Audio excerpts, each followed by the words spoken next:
Heat. I never got your name.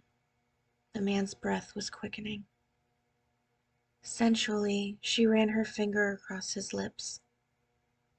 Let's not make this out to be something it isn't.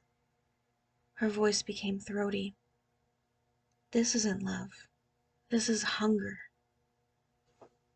I knew you were an animal the moment I laid eyes on you, he moaned. I can be. A mocking smile crossed her face. Your perfume is driving me crazy, the man whispered. He nuzzled the woman's neck before teasing her flesh with his teeth. What's it called? Heat, the woman responded. I'm glad you like it. I liked it the moment you walked into the bar. Every man in the place turned and locked his eyes on you. I'm just happy that you decided to sit at my table. Although quivering beneath his touch, the scent of cigarettes and cheap beer filled her senses in a way that she didn't like. I had no choice, she cooed into his ear. Why'd you drive us way out here? My place isn't too far away. I want this to be perfect.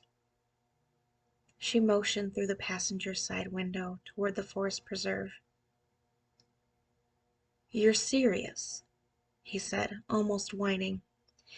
It's barely even spring. Won't we be cold? Believe me, lover, staying warm is going to be the last thing on your mind. Her skilled tongue found his. I'd follow you anywhere. His words were moist and heavy. Her smile gleamed in the starlight as she gathered a blanket from the back seat of the car. Playfully, she romped up the narrow path until she was on the edge of the darkness. She turned around and beckoned the man with her index finger. Without any further flirtations, the woman plunged into the shadowy woods. Wait up, the man called before slamming the car door behind him. He paused before stepping beyond the moonlight. While his intuition warned him against following a strange woman into a dark forest, his baser instincts argued that he should pursue her. As he was still considering his next step, a slight breeze laced with her scent lured him into the woods. The trail, padded down by generations of joggers and hikers, was easy to follow. After a couple of 100 yards, the path wound into an unexpected clearing. In it, he saw her exposed beneath the full moon. Her bare back turned toward him. Do you see anything you like? She asked. I do.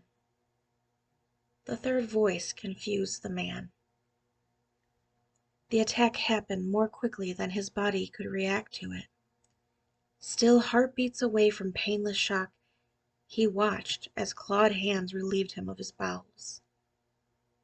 His mind maintained just enough thought process to connect the tearing sound with the ragged mask the Alpha was now holding before him.